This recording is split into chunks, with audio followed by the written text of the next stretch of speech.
Fantastic. Thank you. I won't keep you away from the fantastic panel discussion. I'm going to try to finish this in a short time. What we've been doing with Dr. Pawan is something I'm going to talk about initially and then to go on to what we've been expanding to. I'm at the Department of Bioengineering at IISc here, and I'm a bioengineer by training and applying my skills towards trying to help solve the problem of healing foot ulcers. I'm going to talk to you about two case scenarios, well, not scenarios, actually work that we did. One is application of statistical learning to foot ulcers, and then the second one is AI to generally diabetic complications, where foot ulcers come under that. So the first one is done by two PhD students in my laboratory, Jayashree and Vinod. There are pictures here. This is in collaboration with Dr. Pawan Belhali, and this is the sort of work that we did. Our goal was to identify whose ulcers are going to heal and whose are not. Right? If you come to the clinic today without an infection, if you have an infection, the likelihood of anything happening, complete healing is low. But as you are seeing, there's some very good work that's going on to help heal those. But if you don't come without an infection, the clinician would like to know whose ulcers would not heal. And a lot of this healing is driven by immune cells. So we wanted to see if immune cell phenotype could be used as a diagnostic marker to help understand how healing can occur. So this was a study that we did. With a power analysis based on a paper that was published in Diabetes based on neutrophil extracellular traps. In diabetic foot ulcers, we identified that at least 52 individuals need to be recruited. Based on our drop-off rates here, we actually recruited 80 individuals. They were grade 1 and grade 2 based on the Texas criteria for grading at that point. This was early 2016, 2017 when we started it. Of course, it took us 4-5 years to complete the study. And then we did a 4-week follow-up. And if they started to heal and heal beyond 50%, we said healed. And if they did not heal, then we say not healed. And that's how we segregated them. And then we had a lot of immunological analysis, biochemical analysis, and histopathological analysis of these grade 1, grade 2 foot ulcers. And we're trying to combine all this data, you think, oh, this is standard, but the type of data we get from immunological analysis is this. We do some flow cytometry, we identify different immune cells, and you can get all of this data of different markers, phenotype, and so on. And if you really tabulate this, and I don't mean to show this so that you can read through, basically what you're trying to say is I have 80 patients lined up here, 52 that completed the study, and about 60 different columns here of different data sets that you can collect. And this was just our small data set. You can expand this to whatever you have. And if you do a general univariate analysis, which is simple t-tests on comparing, let's say, monocyte CD63, which is a phenotypic marker on monocytes, or something else, HLA-DR, and so on, you'll get these sort of curves, and you'll see that our actual prediction rates are not much better. And I don't mean to rush through this, but this is basically telling you that these are what we do currently in science, in the clinic, and there's not enough evidence to suggest that this would be very useful. But we have a lot of data, right? At least from this study, we had quite a bit of data.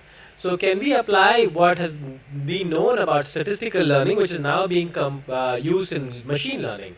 And simple statistical learning, these tools were developed about 60, 70 years ago. We're just starting to apply them to these sort of data for the first time.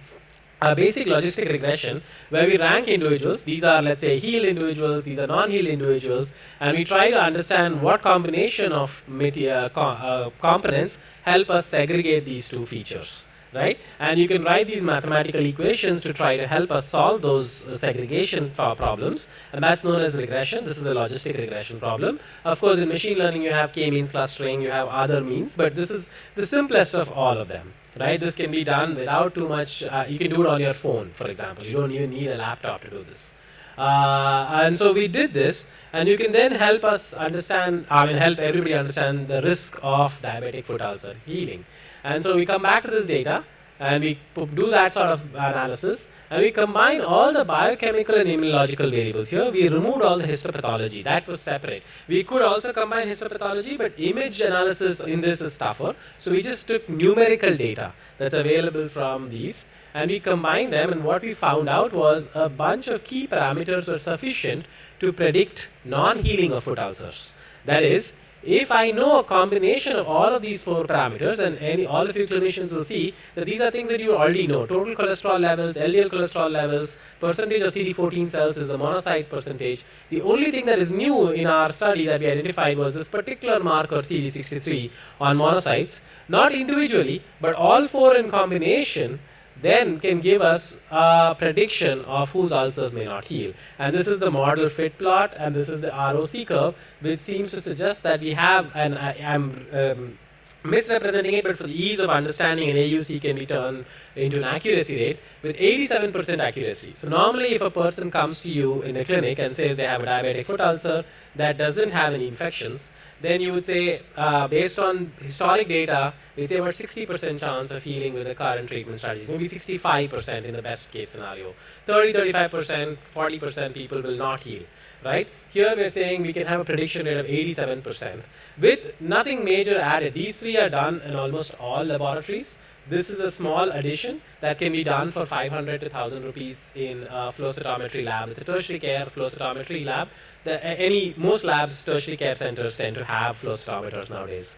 So what we said was basically, if you collect these 4 parameters, then I can tell you with a great degree of confidence whose ulcers are not going to heal. And this was published about 2-3 years ago now. It's accepted. I mean, sorry, I should change this. It was actually in print now, but it was published, it was accepted about 1.5 years ago, and now it's in print. And so what we are trying to do is take this forward into a larger cohort. This was 52 people. This shows proof of principle, and now we want to see if we can do it in 500 individuals, and that's a larger study that we are planning, and hopefully many of you can join us. To take that forward, what other larger studies can we do, right? So data and larger cohorts are required. So to quickly take you through some what other people have been doing in general in diabetes, this is what India does, and this is the classic in diabetes study which helps us understand what the statistics in India are. This is led by Vishwanathan Mohan and his team, of course, with ICMR. And these are the sort of data they say. These are the number of individuals. We've been screening lakhs and lakhs of individuals, saying this is the blood parameters and these are the HbA1c values. But what are others doing? They're looking at not lakhs but crores of people and saying, okay, I know I can predict using that data what is happening to the risk of developing secondary complications, not just who has diabetes, right? This is another study doing exactly that with, I believe, some 20, 30 million patients. And then you take in Israel, where almost everybody is mapped out, they were able to actually predict who is going to develop gestational diabetes even if before the person became pregnant. So these are the sort of things you can do with AI, and so we wanted to sort of say that all of this is possible and we are not doing it. So what our learning from that was, we could actually use data from these sort of large longitudinal cohorts to predict health outcomes with our understanding of statistical learning, machine learning, and we need to do that.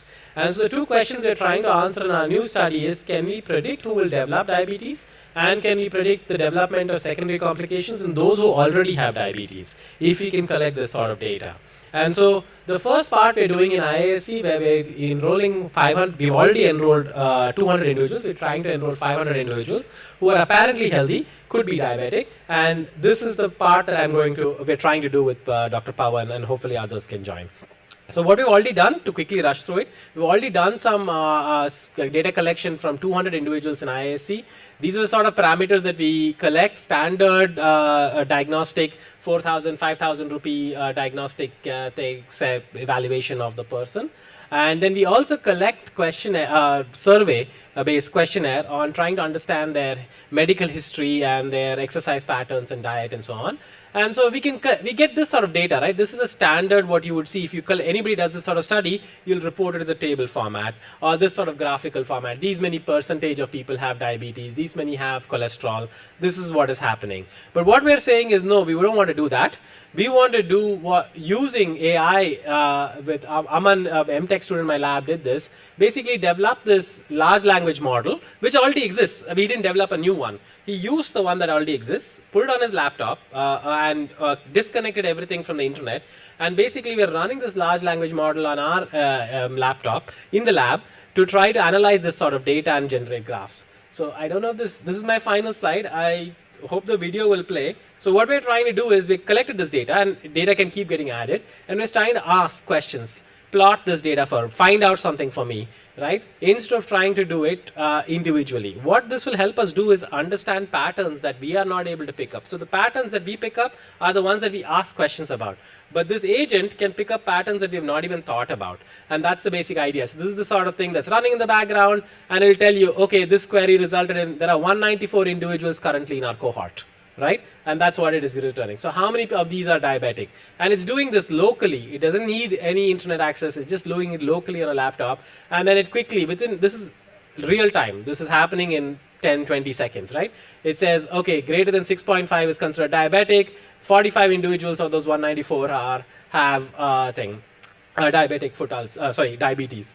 Then somebody who doesn't understand it fully just types in something like, how many have poor liver? What does that mean? It is able to then tell you liver could have, these are the different features that liver diseases have.